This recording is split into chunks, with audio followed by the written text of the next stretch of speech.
What's up, guys? It's Coach Grant with First Down Training, and today we're going to be breaking down 3 tips for beginner wide receivers to get started with the wide receiver position. So we're going to be covering all aspects of the position, so I hope this video helps you guys out, and I hope it teaches you a few new things. But also, fellas, if you're a wide receiver and you guys want a daily training schedule with the specific drills you need to do to improve your skills as a wide receiver, check out that very first link in the description below for our 4-week wide receiver on-field workout schedule. You'll get access to over 100 plus drills with a video example of each one, and we give you the exact sets and reps to do on a daily basis. So check out that very first link below if interested, fellas. Let's get started. So this first route we're going to look at here is from Justin Jefferson, but we're mainly going to be talking about the stance. So the stance is the first part of a wide receiver, especially if you're a beginner, that you need to focus on. Even if you're a little bit more advanced at the position, a lot of people have a flawed stance. So when you're in a stance, this is about as good as it gets. So number one thing I want to talk about is your hands.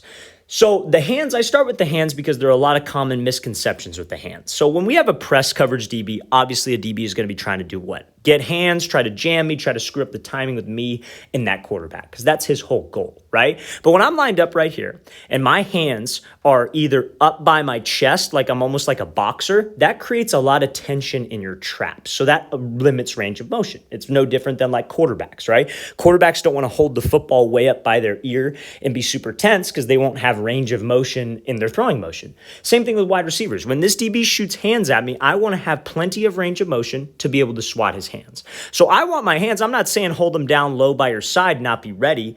I'm not saying you need to hold them by your knees either. Just make sure that we are relaxed. If you could hold them in this like elbow to knee range and be relaxed with your traps and not limit your range of motion, you are completely fine. Now, the second thing I want to talk about is where your hands should be placed.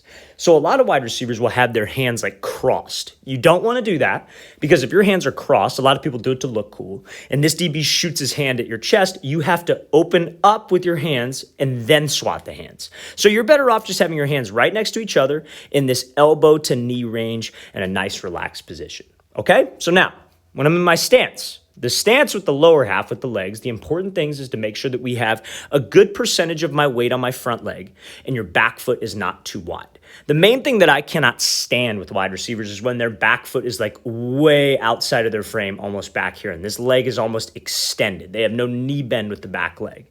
Now, the problem with that is that when you're extended with that back leg, you cannot explode off the ball. You're going to end up, because your leg is extended, you're going to end up taking an extra step and then getting off the ball. And that is what we call a false step. Beginner wide receivers want to make sure that we get rid of a false step. Now, you don't want to be too wide. You want that back foot to be like somewhat inside of your frame, I guess. And then now the front foot, good gauge that I like to say is you want to try to get 70% of your weight on your front foot.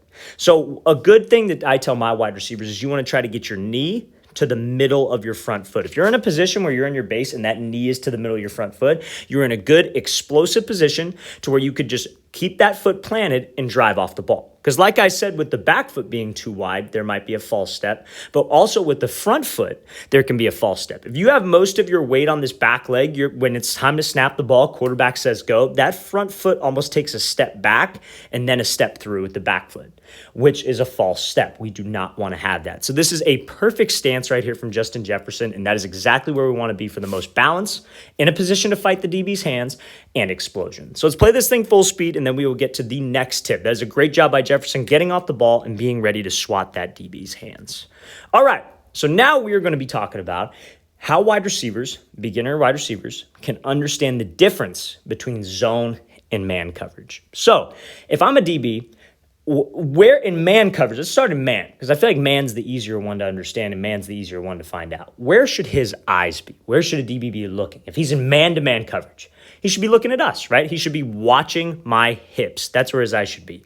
Now, when he is in zone, the key difference is his eyes. So if he's in man, looking at the hips, if he's in zone, he's going to be looking at the quarterback. So because he's trying to read the quarterback's eyes, or he's trying to see if another wide receiver is going to be running into his zone, so he can come off of the original wide receiver in front of him. So we're going to play this full speed. So pre-snap, what does this look like? This looks like man. Now let's look post-snap. What does it look like?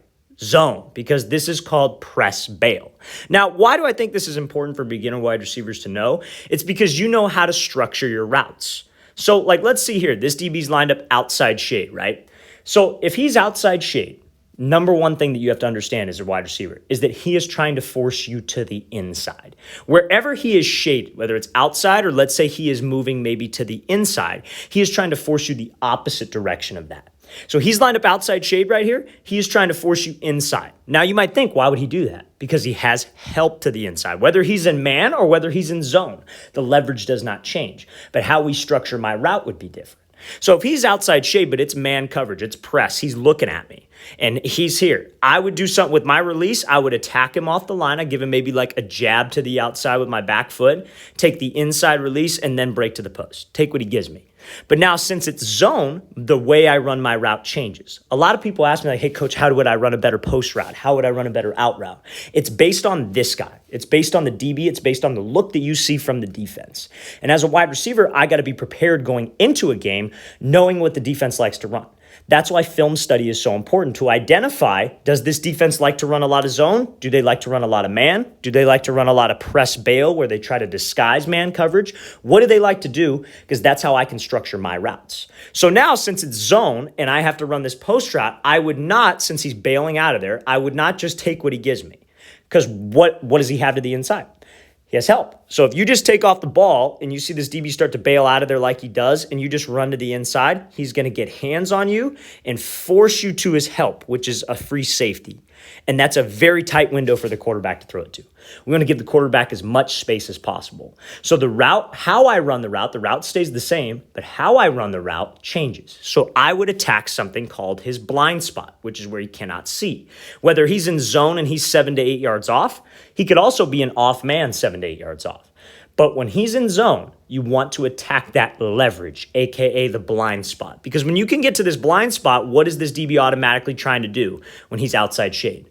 Prevent the outside route. So if you can get to that blind spot and make him think you're running a fade, what do you think that's going to do? That's going to widen him because he is taught, do not give up the outside release fade. That's the whole purpose of that coverage. And guess what? When we widen the DB, the safety doesn't widen, so that creates a bigger window for the QB to give me a ball, and that is textbook. And you see that safety help right there. That's where he was trying to force us into, but because we had the correct stem, because he knew the coverage, that is what got him open. That is a high football IQ level play. So fellas, if you're a beginner wide receiver, you got to understand coverages. It's more than just running the route. You have to know why he's playing a certain way, how he's playing a certain way, and what will get you open against that specific look. Let's play this thing again, full speed one more time. That is textbook attacking the blind spot and reacting to that press bail. You might ask, well, how did he know that was going to be coming? How did he know?